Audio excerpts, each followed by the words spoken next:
Visiting a city maybe for the second time and don't want to visit the same tourist traps? Check out Top Dog Tours. We have lots of different options for walking tours of neighborhoods and attractions that everybody will love. We are in Boston, Philadelphia, Toronto, and New York City. You can visit us at topdogtours.com and check us out on social media for offers and discounts.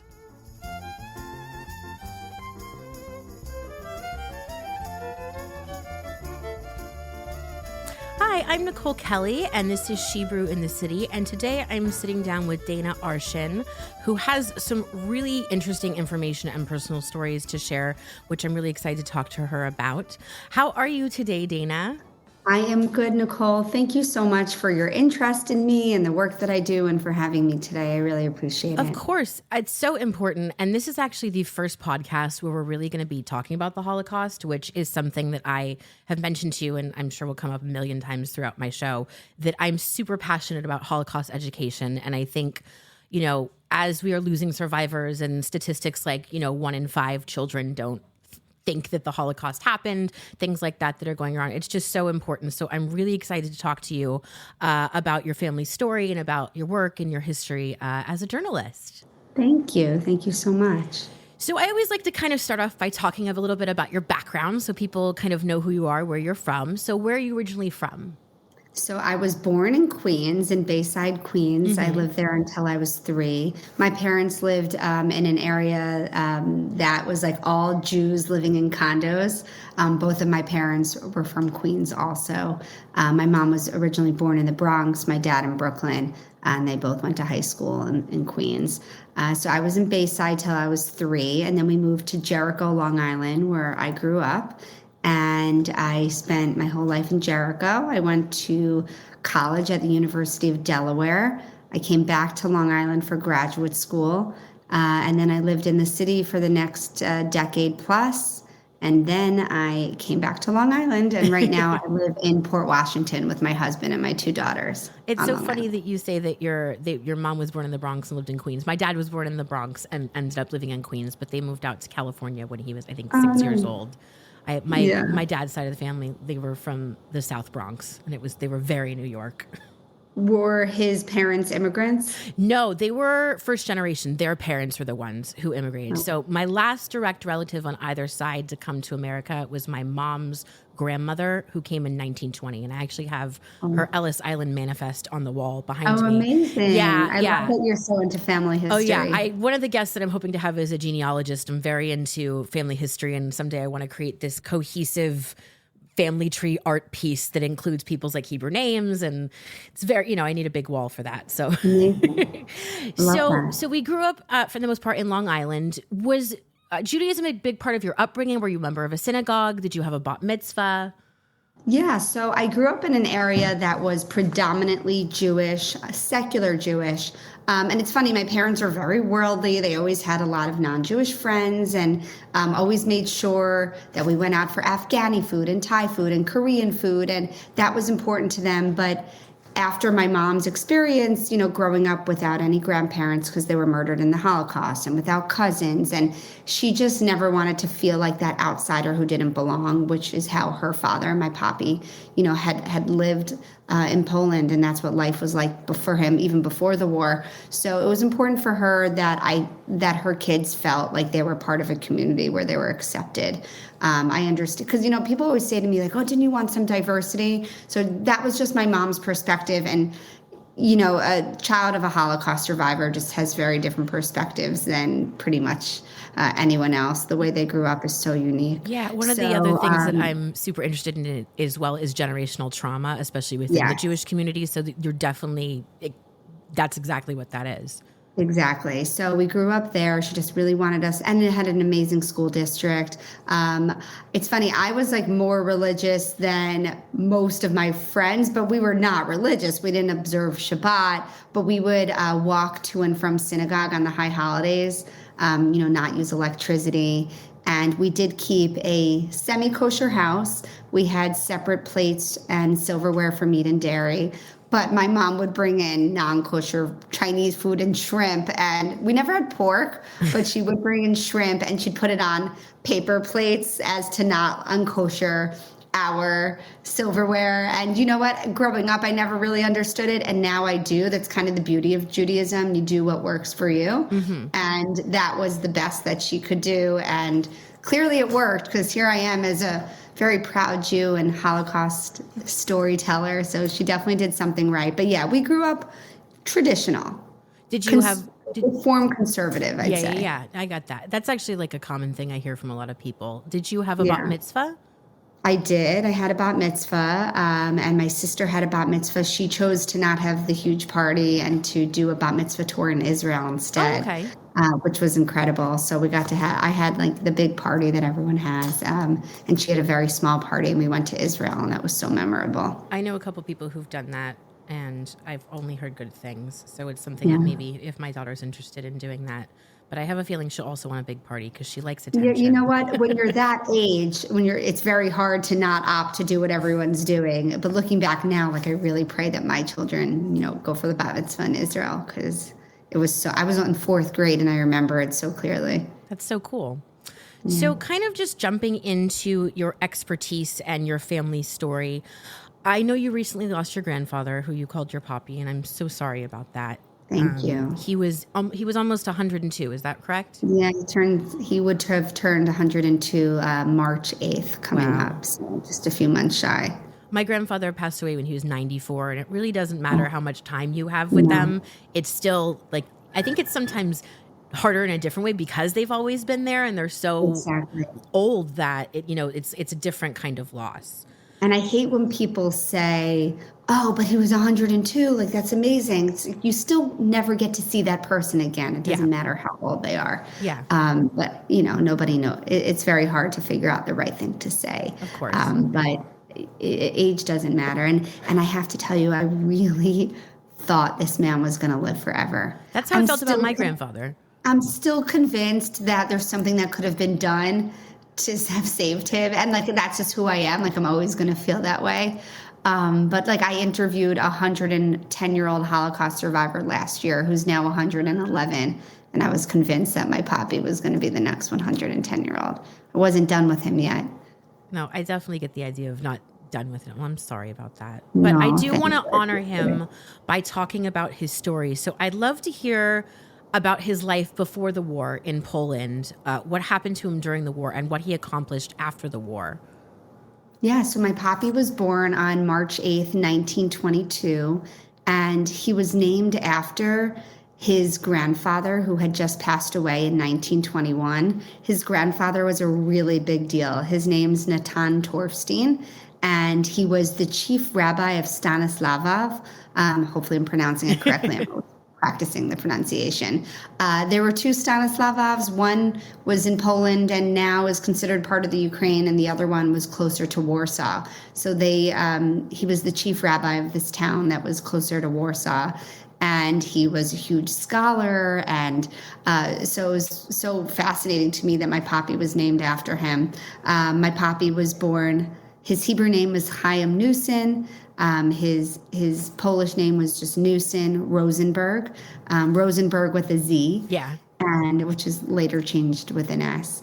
And he grew up in a very, very poor home, but I don't know if that's because they were poor or because they had 11 children. Wow. Which has to be difficult. 2 of them sadly died before the war. One of them, their names were Reuven and Joseph, and one was run over by a horse and buggy in the street, and the other one fell out of a crib and banged his head and died. Oh, crazy, gosh. Right? Isn't it wild? And apparently, these stories aren't so uncommon for that time. I had my grandmother's sister. I mean, they lived in, the Bronx. She was hit by a truck while she was riding a bicycle and died. So these crazy stories of small children and these terrible accidents and diseases and things. Yeah. He remembers walking one of his siblings who passed away, that they wrapped him in a tallis, which is a Jewish prayer shawl. Anyone unfamiliar, wrapped him in a tallis, and the whole family walked through the street together to the graveyard and to the cemetery and buried him. And traditionally, I guess you do just wrap in a tallis. I've learned that recently. I just this vision of the family walking through the street holding this little boy's body, Natalis. I always think of this. This was 100 years ago, and life is so drastically different. His father, Yankel Rosenberg, came from a long line of rope makers, making ropes for everything, for horse and buggies, for different types of equipment, and anything that needed a rope. His family made that for generations. And then his mother, Sarah Torfstein, she was the daughter of Natan Torfstein, the chief rabbi my poppy was named after. For him, they lived in Poltusk, Poland, so they had gotten married, his parents, and settled in Poltusk or Poltusk. It's about an hour north of Warsaw. And it was a very, very small town, but it had a large Jewish community. They didn't have electricity. Just 2 months ago, I went to interview my poppy because I had more questions. And I just found out they had no electricity, that they only bathed once a week. They would walk to the local mikveh or like a Jewish ritual bath hall. And they would all take their bath in the public mikveh once a week before Shabbat. I just learned this 2 months ago. And that's why I'm not done with him yet. I had so many more questions. But life was fascinating. It's so, we can't fathom living like that. And I always say this, but they don't make people of that strength anymore. No. Like none of us would be able to live the way that they did. And what else?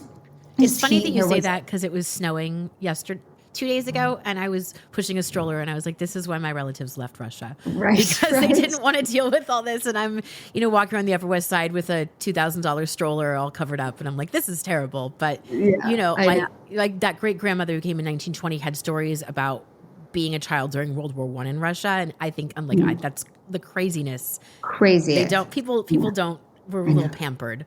And they lived, like he was in like a wooden bed, he said, with straw, with like 5 of his brothers like in one bed. And it's just unbelievable. He said there was a lot of anti-Semitism before the war. He couldn't even walk on the sidewalk. His non-Jewish neighbors would call them pigs and say, walk in the street, you're not welcome on the sidewalk. It's not to fully generalize. He did have some neighbors that were very kind who were not Jewish, but he said for the most part, anti-Semitism was rampant before the war. So how old was he in 1939 when Nazi Germany invaded Poland? I believe he was... Let me do math. He was born in 22. So he was 17 or 18 years old? Yeah. Okay. 17 or 18. And, thank God he was able to get his education. Obviously, education was ripped away from all his siblings, his younger siblings. They came into his city, and the first thing they did was rounded up all the men with beards. So they rounded up his father, Yankel Rosenberg, and they remembered him being dragged away by Nazis, and his father turned and looked at them with this terrified face. And he's never been able to get that image out of him. That was the last he ever saw him. And it turns out all those men had been shot and thrown into a mass grave just for having a beard. So from there, my great-grandmother, Sarah, took her children who were still living with her. Some of the children were a little older and had moved out, and they walked to Warsaw. Because they thought it was a bigger city, it would be easier for them to hide. And they walked at night and hid during the day. And it took them days and days to get to Warsaw. They finally got there, and soon after, they were rounded up so quickly, and they were brought to a ghetto outside of Warsaw, not the Warsaw ghetto. They lived in that ghetto. I don't have all the timing on me, but I definitely know the chronological order of it all. So they were in the ghetto, and then they were rounding up one male from each family. And my poppy volunteered, and he went to a forced labor camp called Colmar, which was near the German border. It was only about 50 workers in the entire camp. And one of the craziest stories that I'll never forget that I always talk about was at Colmar, every few weeks they would have the prisoners take off their uniforms and throw them in a big pot of boiling water to disinfect themselves and to make sure that the Nazi guards living among them weren't infected with their diseases. Yeah. So my poppy there had been assigned to work in the sewers to clean out the sewer system. And he had found every few weeks some rotten potatoes and some rotten vegetables that had just been thrown and found in not much, but every now and then he'd find some old rotten food down there. And he found a way to tie them into a very small pocket of his uniform. And every few weeks when they had to boil the water, he'd throw in these little scraps of food that he could find and boil them and disinfect them. And that's how he got just a tiny little bit of nourishment. Wow. And he had been doing this for some time. And eventually he was caught. He still never figured out how he was caught. He doesn't know if someone ratted him out. He doesn't know if a piece fell out and German guards were saying, whose potato is this? He has no idea.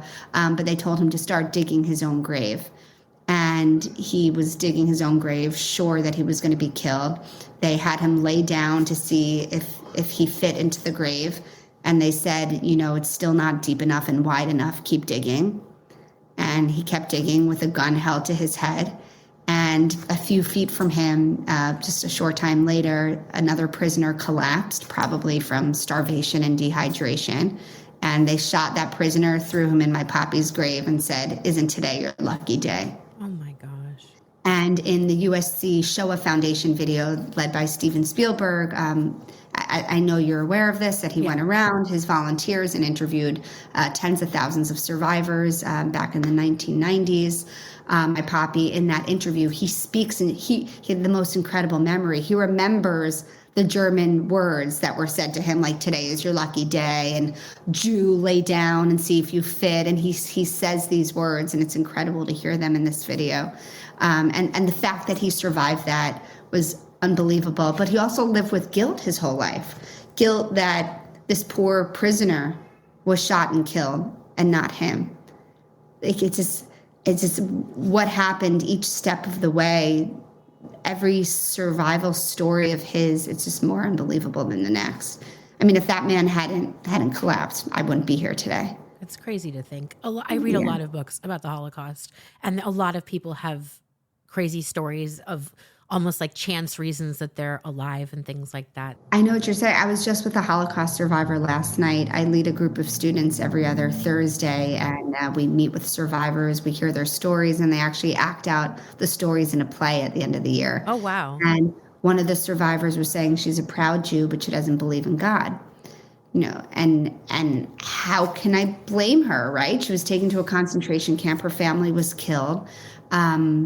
And I said, my poppy always did, but he survived. It's so easy for those who survived. I believed in God because God saved me.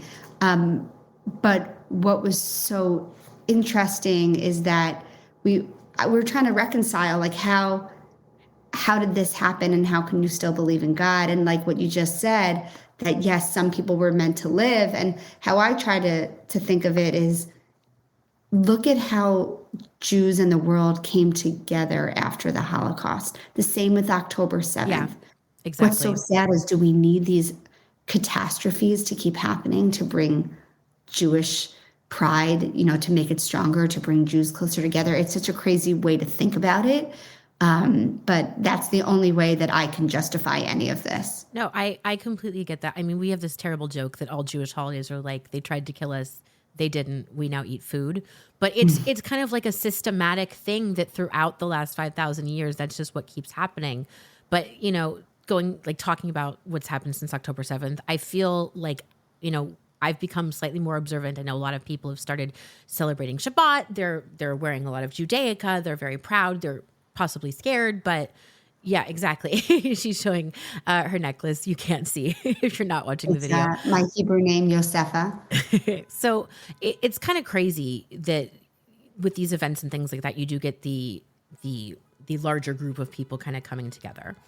So he's in the labor camp, and I know he eventually found his way. He ended up at Auschwitz. What was how, was he directly sent there from the labor camp? Was he sent back to a ghetto? I know a lot of survivors ended up in a lot of different camps in a lot of different places. It wasn't just like you went one place and you were there the entire war. Yeah. So from my understanding, he was taken direct, and I've spent so much time trying to study his story. It is so complex, but he was taken directly from Colmar to Birkenau. Okay. In Birkenau, for anyone unfamiliar, there's two parts of Auschwitz. There's Auschwitz I and Auschwitz II, which is more commonly known as Birkenau. Auschwitz I was Arbeit macht frei, that those famous words, work will set you free. When you see the gates of Auschwitz, that's Auschwitz I. Mostly it was non-Jewish political prisoners who were kept there, and most of the Jews. And if you know all this, it's me just explaining No. to the listeners. I know all this. My guests don't know all this. And that's one of the reasons we're doing this, is because a lot of people don't know this. Yeah, and Birkenau was mostly, and there was a mix of all different prisoners there, but the majority of Jews were kept in Birkenau. Birkenau, you were selected to work or you were selected to be gassed. My poppy was face to face with the notorious Nazi doctor, Josef Mengele, who was the person who was in charge of selections. He, what did they call him? The angel of death. The angel of death. Thank you. He was so handsome. And he was a really good looking man, but he was a terrible human. He was this young looking man, and he would smile. He would call everyone mother, like in this endearing term. Oh, hi, mother. Go on over here. And he would be sending them to be gassed. To their death. And he came face to face with Mengele, who chose him for work.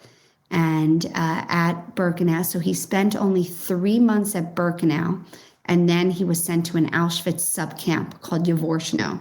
And he spent approximately the rest of, and then it was considered Auschwitz. Auschwitz had a lot of subcamps. It was maybe about 50 miles away. And he spent the rest of his time in Jaworschno. And the conditions there were, he watched 18 people get hanged, who they had built a little bit of a tunnel underground to try to escape. And they were caught, and they hanged them in front of the entire camp to set an example. They were Czech prisoners, and he said they were all singing the Czech national anthem while the nooses were around their neck right before they were hanged. I mean, how do you ever get a vision like that out of your head? And anyone who looked away was shot. Yeah, they made you look. You were forced to look. In Jaworschno, he was working in the coal mine, and he was sure that he was going to be killed by the fumes and by breathing in the toxic coals. And he just one day decided to take his chances. They weren't as organized there. Everyone had been assigned to a work detail, but it was kind of like, you go there, you go there. They didn't write names down of who was in each group. And one day he just walked with the other group. And I believe that was to pave the roads.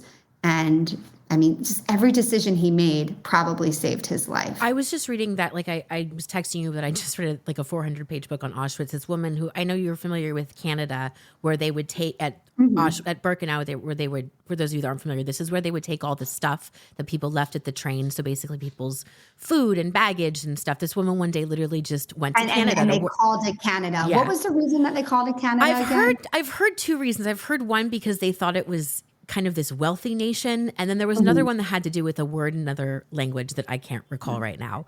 But she basically just one day was like, I'm going to go over and work in Canada. And the people who worked there got to wear normal clothes, and the women got to keep their hair, and they had food because they were taking food from the luggage. So it was Was it The Tattooist of Auschwitz that you read? No. This was like a nonfiction book. It's literally just called Auschwitz. I can't remember who the author was, but she just went to Canada, and she was like, this is where I work now. So it's kind of crazy that even within this kind of very regimented thing, there were still stories of people kind of going and doing that. Yeah, there's a nonfiction book, The Tattooist of Auschwitz. It's a true story, but you are familiar with it? Yeah, I was just reading an article last night about the movie that they're making. There's some controversy. I thought it was a wonderful book, but some people feel that it didn't make the Nazis look that bad because this prisoner who they profile had it really good comparatively. But I find nothing wrong with that. That's one person's perspective, and every perspective is so different. I think that's the important thing to remember when you're talking about the Holocaust and survivors, is these are individual people. And everybody who survived because of their specific story and what happened to them. So you can't just broad strokes saying, well, this was everybody's story. Exactly. People had to do sometimes terrible and crazy things to be able to make it out of the Holocaust. So that's why I like, that's why what you do is so important, which we'll get to in a little bit. So he was in this sub camp, and is that where he was when liberation happened, when the Russian army came? So he was there, but he was forced on the death march. Okay. They knew the Nazis were coming, and they forced him. I wish I had all the numbers on me. I'm sorry that I don't. They forced him and I believe tens of thousands of prisoners on a death march. I'm sorry if my numbers are wrong. Was this the one that was going to Bergen-Belsen or Mauthausen? Because I know that those are two places people ended up. I don't know, but there were a lot of death marches happening. Yeah. What I do know is that he was walking in the freezing cold in the winter of 1945. Yeah. Right, They were liberation from Auschwitz was January 7th, Yeah. but this was This would have been like right before, because they knew I they guess knew they were coming. Yeah. December of 1944 would make sense, or January right before. I believe it was January right before liberation. And he was walking for days. People were dying left and right from frostbite and from, again, dehydration, starvation. It was freezing. He just had this thin prisoner uniform, and he talks about the wooden clogs that he was wearing, no socks, just wooden shoes. The blisters and the pain was impossible. He didn't think he'd be able to survive anymore, and it was getting very unorganized. The Nazis were not able to keep track of everyone, and they were trying to run for their lives as well. So my poppy and a bunch of prisoners, when they had all taken a break at one point, and remember, the Nazis were shooting anyone who stopped for a second. It was just complete chaos as they're all walking through the forest, basically together. My poppy and a few prisoners hid in a haystack, and they stayed there for, I don't know, a day or two. And then a new group of Nazi guards had found them, and they were able to convince them that they were political Polish prisoners and not Jewish prisoners, which is unbelievable. And these guards brought them to a prisoner of war camp where a British brigade had been captured and was being held. And there was some type of agreement between the UK and Hitler at the time where they weren't killing British soldiers. And there was a Jewish soldier on the British brigade who took my poppy under his wing, even though my poppy spoke no English whatsoever, and they kept him with them in this POW camp and said that my poppy was part of them, and they gave him a uniform to wear of a British soldier who had passed away named Standish James. My poppy never forgot his name, and he went by the name Standish James, and he held a cross, and he wore this British uniform in the POW camp. And that's where they had been liberated. Actually, no, they were all taken out of the POW camp, then was sent on another march, but he was with the British Brigade. And from there, American troops liberated them while they were on the march. And he said he was kissing the ground, and it was the happiest day of his life. He said for months after, though, he was always looking over his shoulder, thinking that there was an German officer following him. He just couldn't get used to the fact that he was free. I feel like that would be really crazy after years of dealing with somebody literally pointing a gun at your head all the time to be. The transition must have been crazy. You could just see how complicated the story is. Yeah, well, that's the thing is, and every few years, I'm like an expert on it. I'll rewatch the show, I'll have foundation video, I'll take every single note and know all the details. And then, I interview a survivor every single week. So it's like all the survivor details get like jumbled in my head. So I get a little... and then from there, he went to like 3 different countries before he made his way to England, where an orphanage took him, and then a Jewish family in England adopted him, the Leaf family. We are still in touch with all the descendants of the Leaf family today. They came to my bat mitzvah. We visited them in England. This family adopted him, and a Jewish family in England. He lived with them for 3 years. From there, he went to Canada, where an aunt had been living.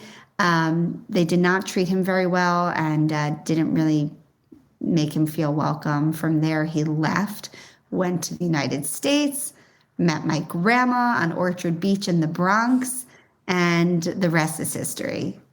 There's a lot more to the story, but that's it in a nutshell. No, every survivor's story that I've ever heard, it's very complicated, and a lot of people moved around a lot, and it makes sense that all the details wouldn't be there because it's a lot. It's a lot. It's amazing that he remembered all of that. Incredible. He just up until the day he died, he remembered everything. He was very sharp. He was all there. Yeah. I love that. He only had a 2-day decline too before his death. It happened so suddenly. His just lungs were starting to fail, but he was with it. He saw me with him right before he passed, and But you know what? It was better than for him to suffer for a long period of time. Yeah, of course. When did you become aware of everything that your grandfather had been through? Was he very open about this with people about his experience? Because I know there's kind of two camps of this. There's people that didn't talk about it at all. They were so scarred with what happened to them. They barely even let people know what had happened to them during the war. And then there were people who were very outspoken about everything that happened to them. They felt it was almost their duty to tell the stories of other people who hadn't survived. So my papi was a very quiet, reserved man always.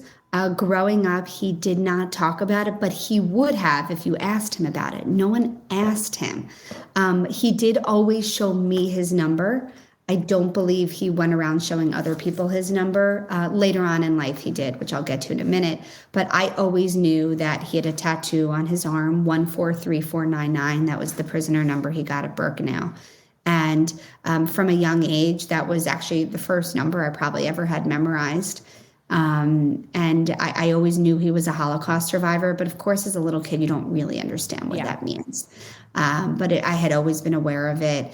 As he got older, I was the only one in my family who would, ask him question after question after question. And my mom, who was very protective over him, would say, that's enough, that's enough. And I was like, no, he wants to talk. He's answering me. He wants these stories to be remembered. So he never talked about it unless he was asked. And then later in life, we joke as he's in his 90s and 100 and hitting 100, he would be in a doctor's office and pull up his sleeve and show the doctor. But I got him to speak a lot. He just in the past few years, he's gotten so many interviews. They had moved down to Tampa just about 3 years ago during the pandemic. And in Tampa, Fox 13 Tampa started interviewing him all the time. Newspapers came out. So I think as he was starting to see that people were really interested in his story, he became a lot more open with it later on in life. And a lot of survivors, as they start to feel their mortality, all of a sudden start to open up and speak about it. It takes also, I think, a while to kind of not get over or deal with, but to feel comfortable discussing that, because trauma never really goes away when you've experienced something like that. But I think the severe pain of it becomes a little bit easier to deal with. So we're going to pivot completely and talk about your career in journalism. So what inspired you to become a journalist, and how did you get started in such a competitive field? It's really difficult to break into that. That's a great question. So it's funny. I like to say that my passion started in 5th grade because I was chosen to be one of 3 reporters for the first ever TV station at my elementary school. That's so fancy. It's just a great story to say that. I post those videos sometimes. But the truth is, I went to college actually the reason I chose University of Delaware is because I was obsessed with Spanish. I was the president of my Spanish Honor Society. I was in AP Spanish. It was always my best subject. I won the Spanish award for my high school. It was just Dana's a great Spanish student. So I didn't know what I was going to combine it with, but University of Delaware had a really unique study abroad program where I went away for a month. They had these 6-week winter breaks, and you could study abroad during that time and during semesters. So I went away for 5 weeks to Costa Rica my freshman year, for 5 weeks during winter break to Mexico my sophomore year, and then for a full spring semester, 4 months to Spain my junior year. So I went for their Spanish programs. And it was incredible. I learned how to speak Spanish really well. I definitely have a terrible accent where I'm American. But I knew I'd combine it with something. I just didn't know what. And I applied for an internship at NBC because at that point I wanted to be a writer. Like I wanted to be behind the scenes writing scripts for TV shows.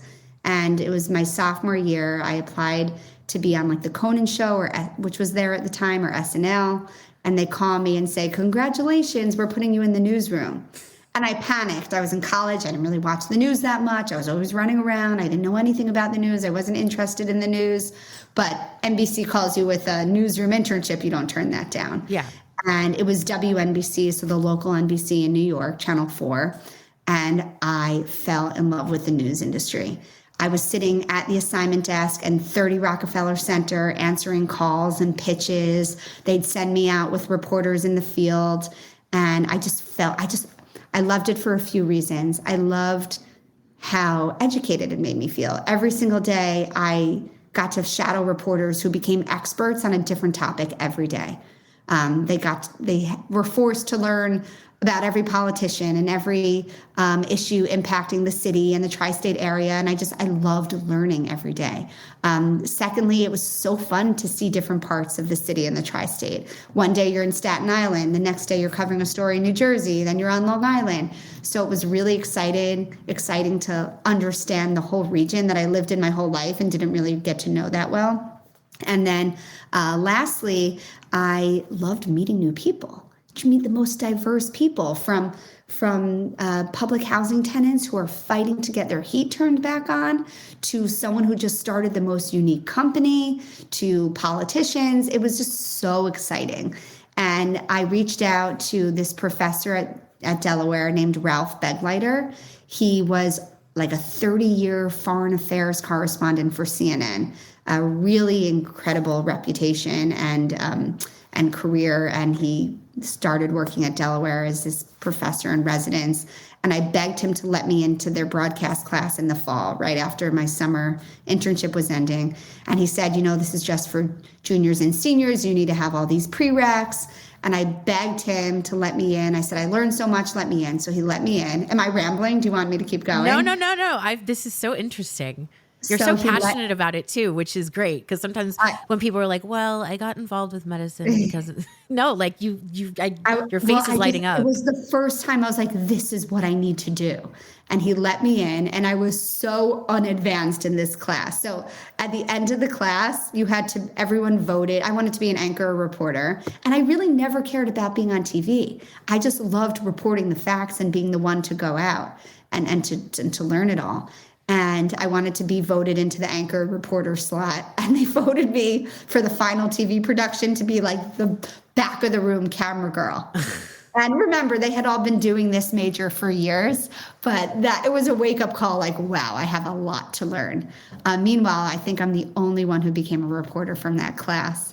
And for the rest of my next few years at school, I was heavily involved with the Student Television Network for all broadcast classes. I did a double major in Spanish and Comm. I was on the student radio station. So I just kind of became my passion. And then when I was at NBC, there were a few reporters that I shadowed, including a reporter named Greg Sergel, who was like the main reason I wanted to become a reporter. He just treated me with so much respect. He'd let me go out with one of the cameramen and do interviews on my own. And he had gone through a program called Long Island News Tonight, LI News Tonight, through the New York Institute of Technology on Long Island. And it was a very popular program for journalists in New York. It has now closed. It closed the year after I finished. Oh. And you could go through just for a semester at a time to make a resume tape, or a reel, as we call it. Mm-hmm. Or for me, I'm like, if I'm paying to go through it, why don't I just get a master's degree at the school? So I got my master's there. I did it in 3 semesters. And part of this news program is you were going out in the field every single day on Long Island alongside reporters from every station. And that's how I was able to put a reel together. I can keep going and tell you how I got my first job. It was a journey. That's so interesting. And a lot of people, I feel like, would probably be like, well, like you said, wanted to be a reporter since 5th grade, but you kind of randomly fell into something you were really good at. Yeah. And we know you're really good at it because I wasn't always that good. I thought you gotta learn. I thought I was really good. And then people kept humbling me along the way and letting me know what I needed to fix. My mentor in grad school, who I love and still just talked to him yesterday, I had said to him, it's so impossible to get your first job in New York. There's only like 5-6 stations that hire 15, 20 reporters. It is the most competitive field. And I said, do you think I can get a job in New York? He goes, I'd be very surprised. And then he said, but I've been surprised before. And I was like, no, I'm going to make this happen. So I knew that if there was any job I could get, it would be at a small station. There was a local station, News 12, which is in New Jersey, Long Island, Westchester. It's in all the suburban areas, also in the Bronx and Brooklyn. I went through my alumni database at the grad school I was at, found a reporter a cameraman at News 12, reached out to him. He got me an internship at News 12 Long Island. From News 12 Long Island, I spent a semester there in grad school, and they said, if you have any shot of being hired, it'll be at News 12 in the Bronx or Brooklyn, where they hire one-man bands or one-woman show, where you shoot, write, narrate, edit, drive, do everything yourself. So from there, they got me an internship my final semester at News 12 in the Bronx. And I showed my reel to someone there halfway through the internship, and the guy in charge said, would you like to go through our training program here? And I ran into the bathroom, called my mom screaming. I knew about the training program. It was literally my goal. And long story short, I went through the training program. After 3 weeks, it's like American Idol. You sit down with the heads of the station. They watch everything you did in 3 weeks, and they either say, yes, we're taking you, or no, we're not. And they hired me. I spent 6 years there. I won my first Emmy Award there. It was incredible. I was a one-woman show. I shot, wrote, narrated, drove myself all over Bronx and Brooklyn. And from there, I got really lucky getting my next job at Fox 5 in New York, where I spent the next 6 years. It's so impressive. I know. I could talk and talk and talk. You know what? It's not that I stand out in any way. I always believe in being confident, whether you are or not. You have to exude confidence. Fake it till you make it. And you need them to like you, and you need them to know who you are, because they get dozens and dozens of candidate emails a week. So how do you stand out? So I always just made sure I got to meet the right person, and that they knew me, and that they'd see that I wasn't giving up. It obviously worked out. As you mentioned, you got your first Emmy working for that station. How did you find out that you were nominated? Was there a ceremony? My husband didn't even know that news reporters got Emmys. And I was like, oh yeah, they get Emmys. Yeah. So how'd that happen? It's the same organization, like the Emmys, the big Emmys that you see on TV, but it's just a different chapter of it. So these are the broadcast Emmys, and they have different regions. Obviously, New York's the most competitive. I had actually gotten another nomination that year. And so I got 2 nominations. One was for a newscast. So I won alongside my colleagues. We all were reporting. So it was me and 2 other reporters, an anchor, a weather person. It was a massive snowstorm. I was out covering the storm I think I was in Red Hook, Brooklyn. And it was just pure craziness. It was like another petite reporter like myself who was like recording me as I was talking about all the whatever what was happening and all the stats of the storm and all the power outages. And it was wild. So that was amazing. But I got another nomination, which I was more proud of, I should say, that same year, on a boy named Leiby Kletsky. He was 11 or 12 years old. He had been murdered and dismembered, and his body, a Jewish Orthodox boy, turns out another Orthodox person had been the one to do. You have to look him up. You have to look up the story of Leiby Kletsky, Leiby, last name Kletz, Ky. It was this frantic search for this boy's body. His body had been found in a garbage can, all dismembered, right by my station. And I was so invested in this story. I was covering it for days and days and days.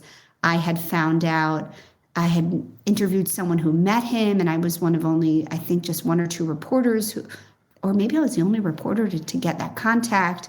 I just remember playing such a huge role in that story. And when I got that nomination, that was all I was focused on. And when we were at the awards ceremony and I didn't win, I was all bummed out because I put my heart and soul and I wanted to keep this boy's memory alive. And then all of a sudden I hear my name called for the other nomination. And so that was my first nomination on the Snowstorms. But when I think of that year and that ceremony, I really only think of this boy, Leiby Kletzky. And yeah, I mean, you'll find hundreds and hundreds of articles on him. It was, what a story. I believe this is 2013, 2014.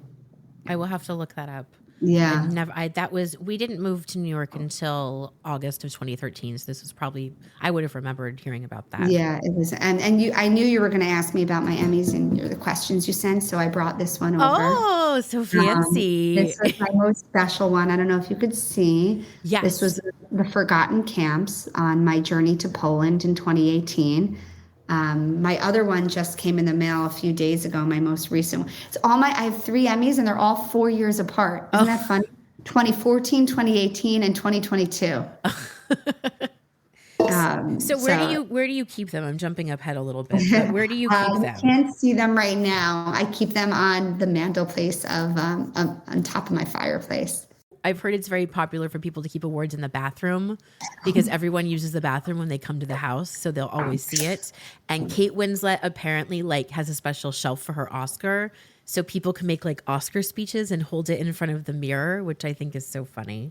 That is so cute. It's so funny. I got my first one a while ago now, so I don't think that much about it anymore. And I forget about them until someone comes and they're like, oh my God, can I hold that? Or is that real? Or some people say, what is that? They don't know what an Emmy is. Some people do not know what it is. But I definitely know what an Emmy is. It's very cool. It actually looks really shiny right now. Is it heavy? Because Tony Awards are not heavy. It is heavy. Okay. This is heavy. Yeah. Because I know I've held an Oscar, they're heavy. Tony Awards, the base is made of plastic. They're not heavy. So I'm always curious about that. This is heavy. So talking about kind of how that award you just showed me happened, in 2018, you went to Poland to learn about your family who had been murdered there. You wrote and produced 3 short films during this time. So what kind of inspired this trip and what parts of Poland did you visit? I also know that this trip was with Holocaust expert Dr. Michael Berenbaum.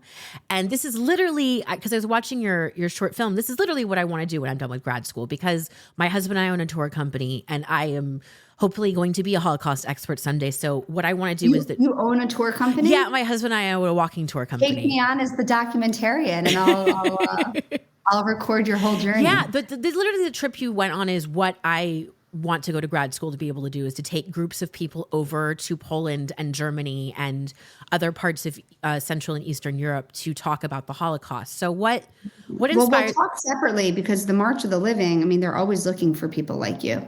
So when we're done recording, we'll talk about this, because I know not that we're going to record this, but as Patrick said, I was an actor for a very long time. So I never finished my BFA because I was like, I'm working. I don't need a college degree. So I'm Monday going back to school at the new school I have a year left. Wow. And then Gratz in Pennsylvania has this MA to PhD program in Holocaust and Genocide Studies, and it's all online. Incredible. So I can do it while being a mother and working. So that's I have so many questions. So we'll talk about this after, because I have a lot of resources for you. That's great. No. And I'm super, poor Patrick. I was like, so when I decided I was going back to school, I was like, just so you know, the next 7 years of our life are just going to be all Holocaust all the time. It'll be worth it, I promise.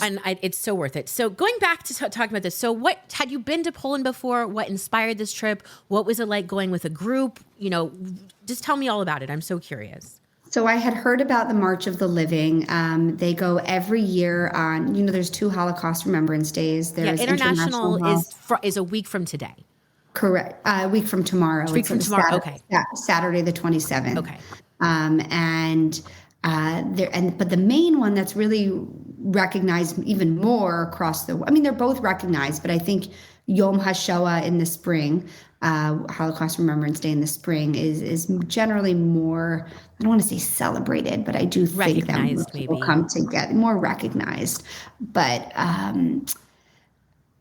so every year on Yom HaShoah, the March of the Living, an organization, takes thousands, about 10,000 kids a year, mostly high school students, to Poland on a 9-day journey.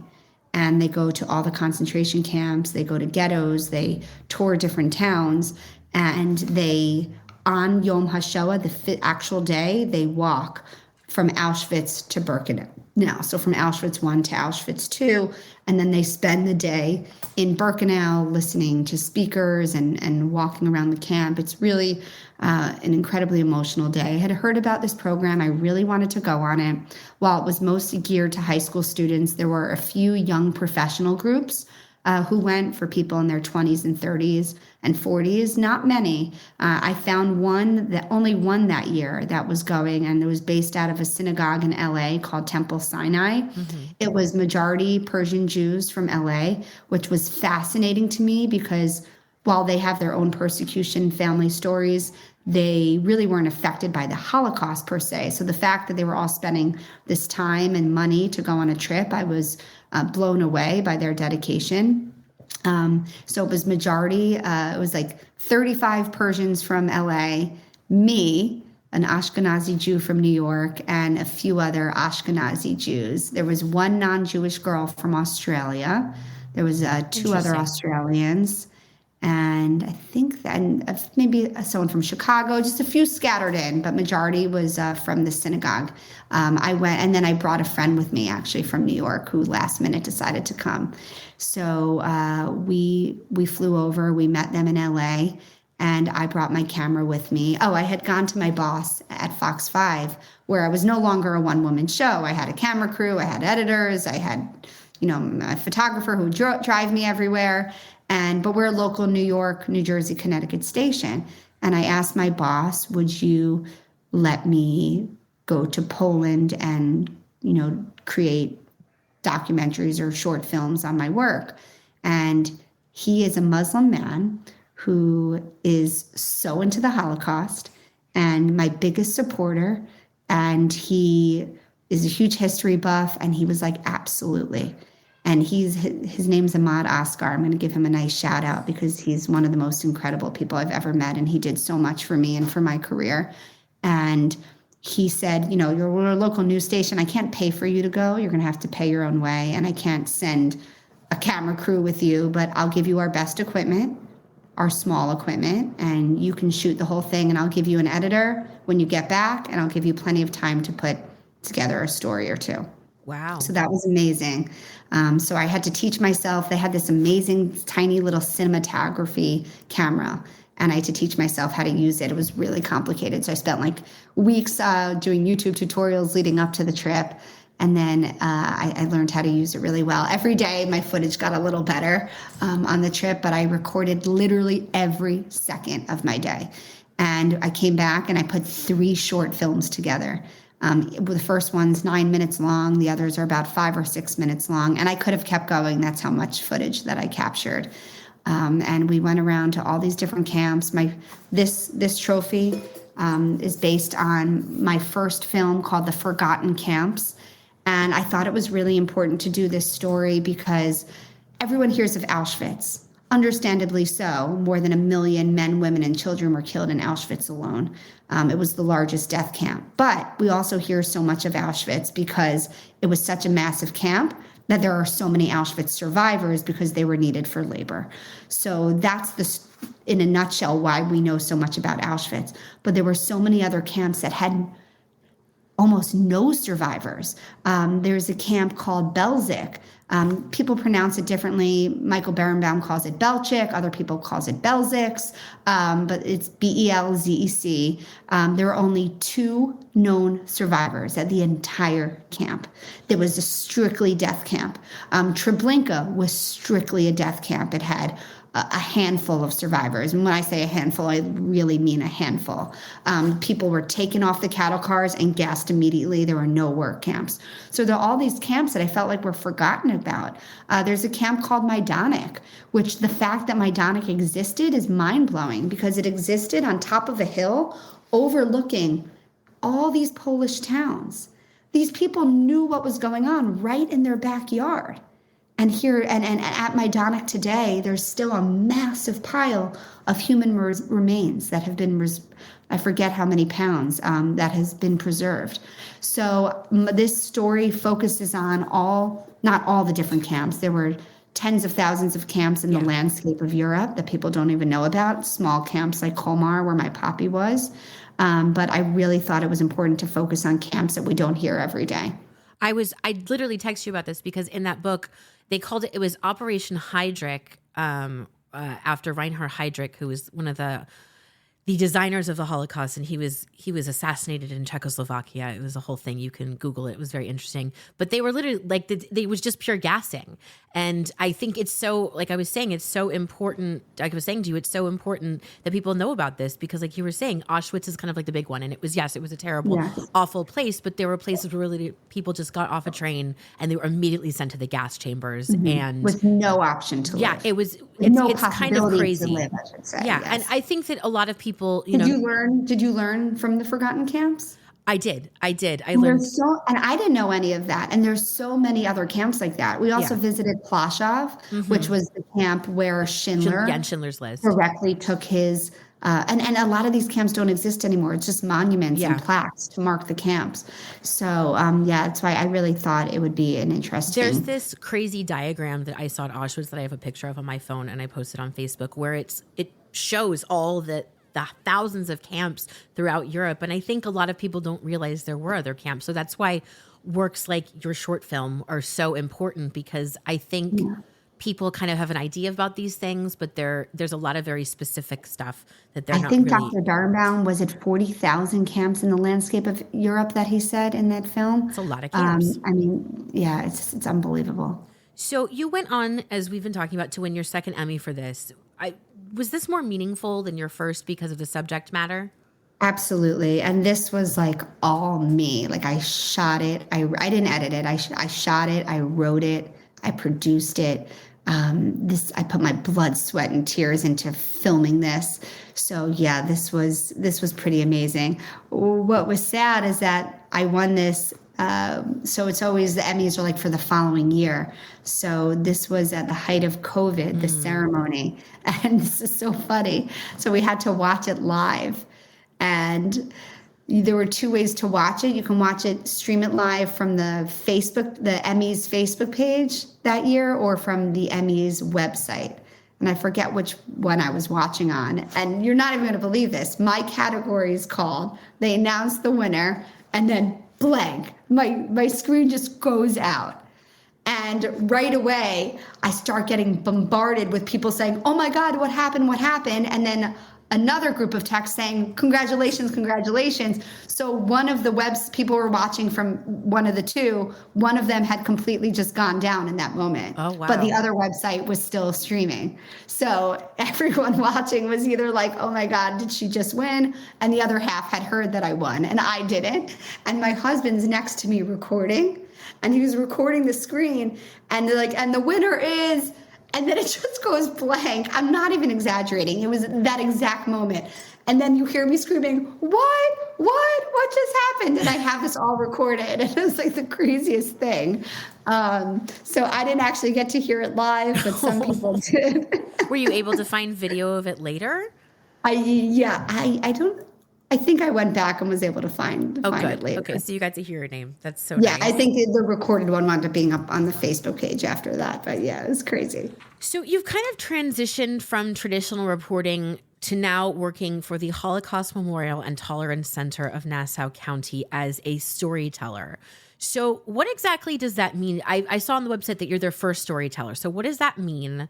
And what made you decide to make this transition into something similar but a little bit different?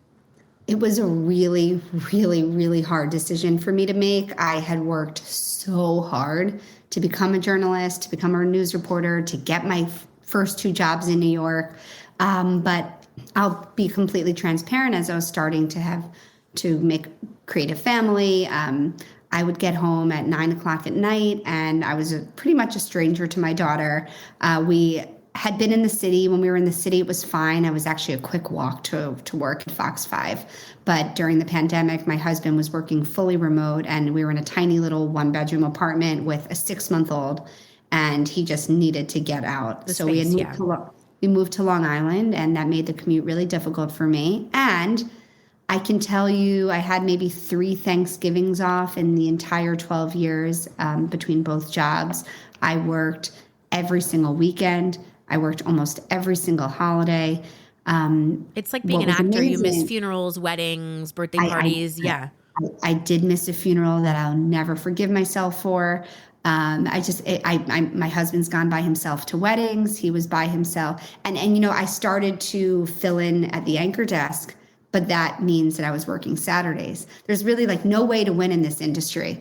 And it's even the anchors who've been in the industry forever, who are veterans, they're working the morning show, which is a 3 a.m. start time. I worked the morning show for 6 months. I was in the door at work at 2:30 in the morning. So it was getting very difficult for me. I had a second baby on the way, and I just felt like I needed to be a little more present for my family and mentally. I mean, it was a very draining job, but I love it. I have so much respect for anyone in this field. But after 12 years, I was ready to try something new, but I would not leave unless I had the perfect situation lined up. I wasn't going to risk I didn't want to lose my career that I had worked so hard for. So I was thinking, what could I do that would be just as meaningful, just as impactful, and I wouldn't feel like I was losing my whole skill set that I had honed so well. And I had started a Holocaust series at Fox 5 after my journey to Poland. I had interviewed, oh my God, I don't even know. So many survivors. I would go all around the tri-state area interviewing survivors.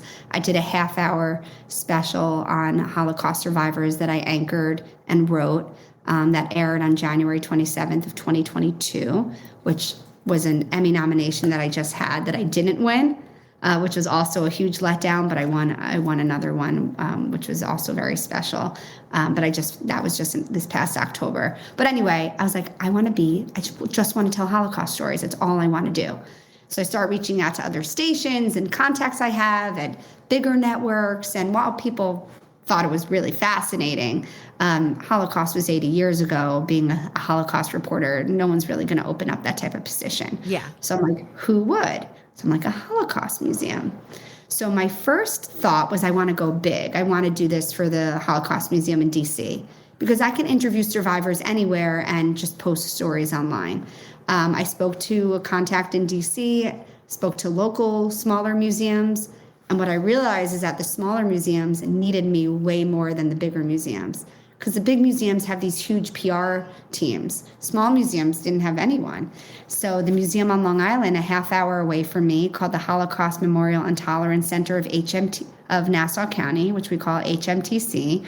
I spoke to the chairperson at the time, Andrea Bolender, and she loved my idea. So I pitched being the first ever storyteller, basically doing the same quality stories that were airing on Fox, but instead of having a TV platform, blasting them all over social media. The museum's Instagram, Facebook, YouTube pages, and she loved the idea. Number one, it was a way to keep survivor stories alive, and number two, to put this museum on the map. And it has been so incredible. My stories are now getting over 100,000 views. The following on the museum and on my page has grown exponentially. I thought that leaving news that I'd kind of become irrelevant, and I feel like my career is just growing. And I think it, in general, when people like to follow others who are passionate and whose work is their true calling, and I think anyone who hears what I do knows that this is what I'm meant to be doing. And it's been an amazing turn. And I can still win Emmy Awards. That's the cool part. That's very cool. Emmys have changed their qualifications because so many organizations have gone to streaming platforms. So if you continue to do this broadcast type segment in a way that is airing on your organization's website for a local audience, still can be submitted. So my dream is to get first a nomination from the museum and hopefully one day a win for the museum. I shoot, write, narrate, and edit everything myself now, which is what I wanted to do. I wanted to have full control. I've interviewed about 50 survivors in just the past year, almost all of them in person. And it's been incredibly rewarding. I create documentaries. They each take me about 4 months to put together because my schedule is wild. And I wait for archival video to come in, and it's a process. But it has really been fascinating. And it is exactly what I've meant to be doing. And Fox 5 is having me on their show next week to talk about my job. CBS Morning Show had me on. I'm interviewed on News 12 all the time. I was on WABC. So I still kind of get to keep I'm like a spokesperson kind of for the museum now. I still get my broadcast TV fix a little bit, just enough. But I really just get to do this incredible work that will live on, hopefully, for generations to come. Is this a museum you had been to before taking on your position, like even had maybe grown up going to? Yes, I was very familiar with the museum. It's about 30 years old. We're actually in our 30th year right now. I had been there actually for news stories over the years. And I had gone in graduate school. I did a 15-minute thesis on a video thesis on Holocaust survivors as my thesis project in grad school. So Holocaust has been in me for a long time, even before. And at News 12, my first job, I had done a 2-part series on survivors. But yes, I had been to the museum. I interviewed a bunch of survivors there when I was in graduate school.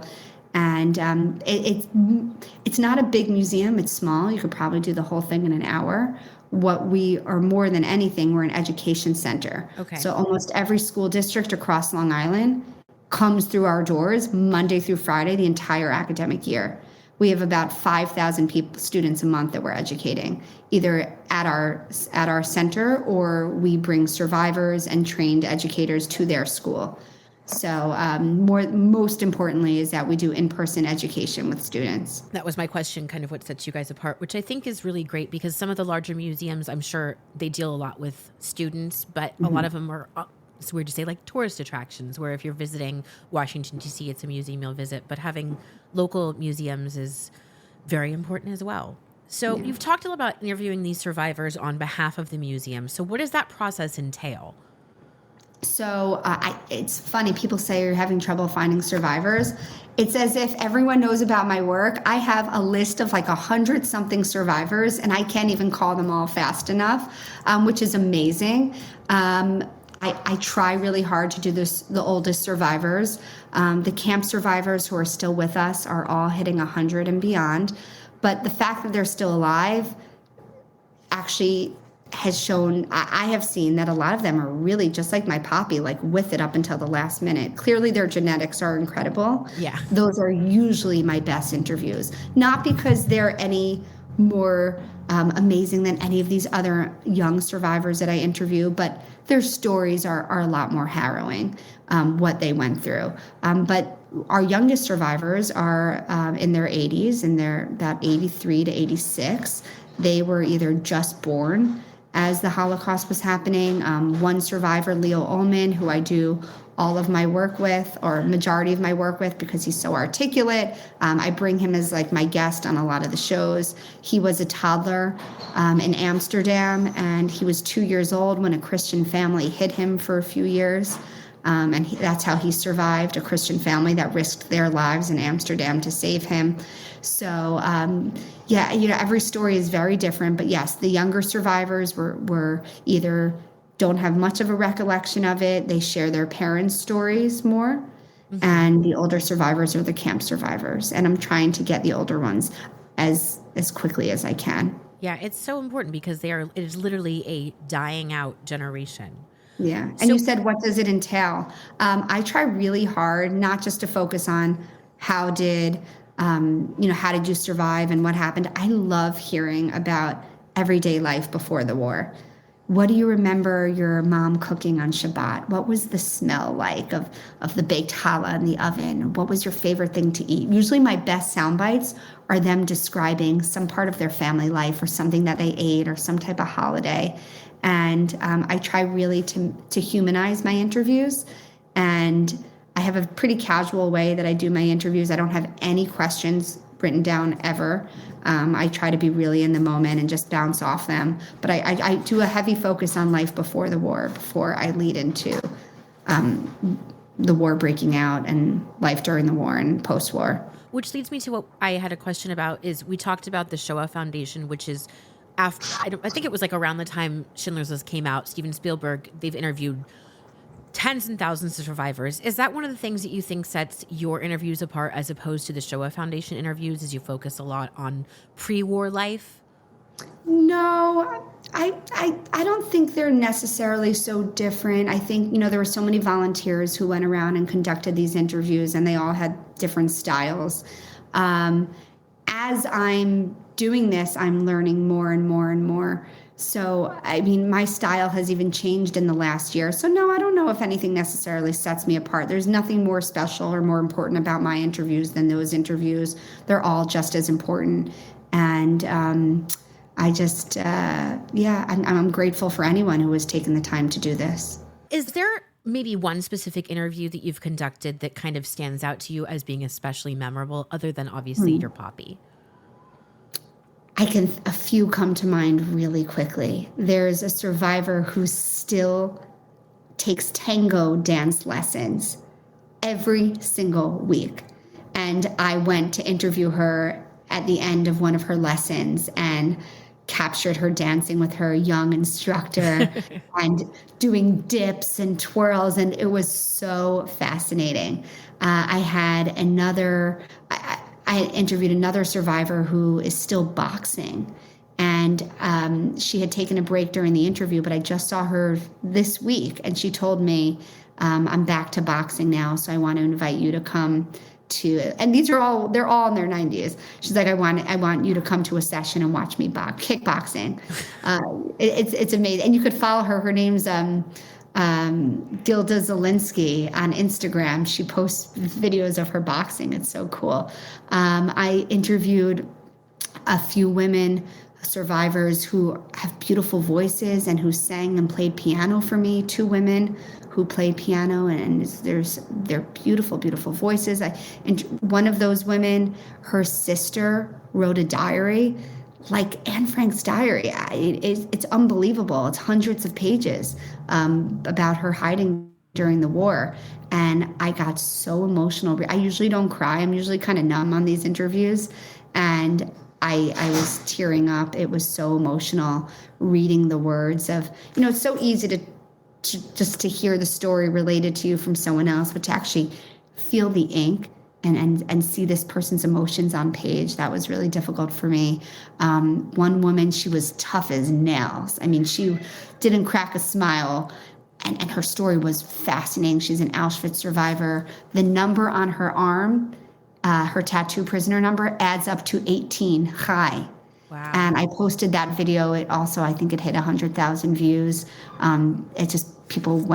It went viral because people were so fascinated by the fact she says I survived because these numbers equal high. And it's just, each interview truly is so, there's not an interview I do where my jaw doesn't drop. Even interviews where they weren't as, there's one survivor where his story is not very tragic. He was born in Potenza, southern Italy, and they lived in an area where it was like free confinement, where Jews could actually live freely in this area. And while his story wasn't tragic, it was just fascinating. I had never heard that before. It was a really rare city that was protected. So just every single story I do, I learn something so unique. They're all incredible. So this last portion of my interview is kind of like the actor studio. They're just short form questions that I ask all of my guests. So no need to kind of overthink any of this. What is your favorite Yiddish word? It's a good question. So the word I use the most is schlep. Like, I have to schlep her to school in the snow, or sorry, you had to schlep all this way. But I like chutzpah. He has a lot of chutzpah. What's my mom say when, why can I think right now? When someone's really cheap? Why am I blanking on the word? You know what I'm talking about? I do know what you're talking about, but I don't know the word. Okay, I can't think of it. I use mensch a lot. Oh my God, this word's bothering me. But yeah. So those are my words. What is your favorite Jewish holiday? Okay, you're gonna laugh, but I love Yom Kippur. So Really? for a few reasons. I feel like my life is so privileged, like what we talked about before. Like they don't make strength like that anymore. For I can go one day of no food and no water to just honor what my ancestors endured for generations. And I feel so connected to my papi and to my ancestors on that day. I just, it just brings me back down to earth a little bit. I, we just have it so easy. So for me, it's not about the religion. It's about just making a sacrifice because I'm so privileged to live the life that I live. And then breaking the fast is my favorite day of the year. So right after Yom Kippur, where we fast all day, we've been hosting the past few years. I make a fresh mac and cheese. We get bagels and lox, and we do like a dairy meal. And so just fasting during the day, I just like that connection I feel to my ancestors, and then breaking the fast with all the food is the best part, of course. If you were to have a bat mitzvah today, what would the theme of your party be? Circus. So I'm a huge flying trapeze circus girl. I've been doing trapeze since I was 10. I Oh, juggle. I have a lot of really weird hidden hobbies and talents. So it would definitely be circus themed. what profession other than your own would you want to attempt? Oh, that's being a professional flying trapeze acrobat. That's one I will probably not get from any other guest ever. If heaven is real and God is there to welcome you, what would you like to hear them say? I would like to hear God say, "You did well." So thank you so much for joining me, Dana. If someone was interested in visiting the museum you work at or watching your videos, what would be the easiest way to get that information? So find me on Instagram, Facebook, Twitter, or X as Dana Arschin, Arschin. I post all my stories there. Our museum is HMTCLI, which you can find also on all those platforms. And if you want to come, we're open pretty much standard business hours, like 10 to 4-ish every day, Saturdays as well. Come visit the museum. It's incredible. And what's great about the museum is you could do it in a half hour, you could do it in 5 hours. You can take your time. It's small, but there's a lot of information. So it's a really great place to visit for the day. And just support us. I'm sorry to make a donation pitch, but we're a nonprofit. We can't run without our generous donors and grants that we receive. So, and I'm also looking for someone to fund my position as well. Because while my position is so important, it doesn't make the center run. Like our education team makes the center run.